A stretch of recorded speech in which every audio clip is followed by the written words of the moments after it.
Si vous êtes parent d'un jeune adulte handicapé, vous vous êtes peut-être demandé ou inquiété: où mon enfant vivra-t-il lorsqu'il sera adulte? Sera-t-il capable de vivre seul? Comment obtenir le soutien dont il a besoin pour être en sécurité et heureux? Comment allons-nous payer pour tout cela? Cette vidéo vous donne 3 étapes à suivre pour commencer votre parcours de logement ensemble. Le choix du logement est un droit civil. La Cour suprême des États-Unis a statué, dans la décision Olmstead de 1990, que les personnes handicapées ont le droit de recevoir des aides payées par leur État par le biais de prestations publiques, afin qu'elles puissent choisir la communauté dans laquelle elles veulent vivre. Dans le Minnesota, cela signifie que les jeunes adultes peuvent créer un plan de logement unique, conçu en fonction de leurs besoins d'assistance, leur mode de vie préféré et du financement dont ils disposent.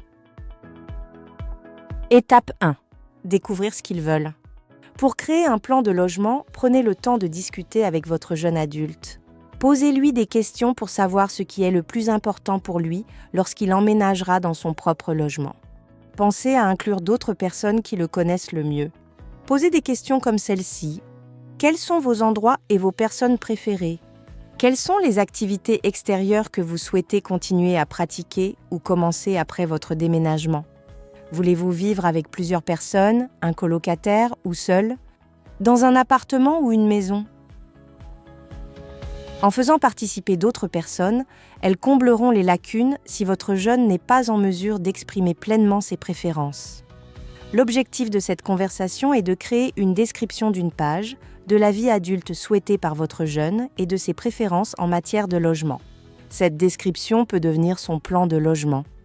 L'outil Life Trajectory créé par Charting the Life Course se trouve dans la zone de description de cette vidéo. Vous pouvez le télécharger et l'utiliser pour l'étape 1. Étape 2. Planifier une évaluation Min Choices. Cette évaluation se fait en personne ou par téléphone avec un membre du personnel du comté. Les résultats montreront les types de soutien dont votre jeune adulte a besoin. Ils indiqueront également les prestations ou services publics auxquels il peut prétendre. La façon dont les comtés déterminent l'éligibilité aux services peut changer et la disponibilité des prestataires de services peut varier.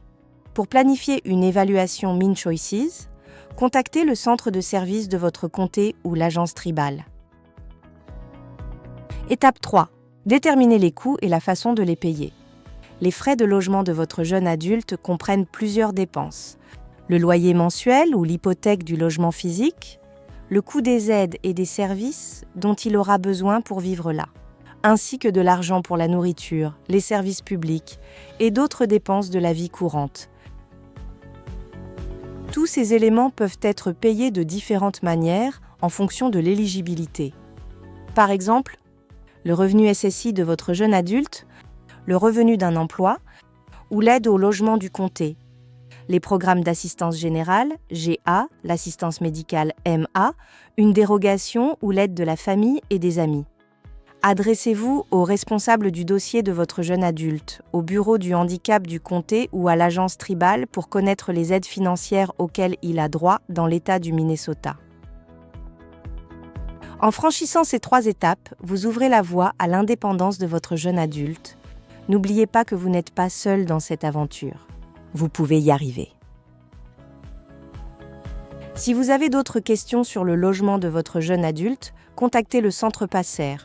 Vous pouvez nous joindre en ligne ou nous appeler et demander à être rappelé par un parent défenseur.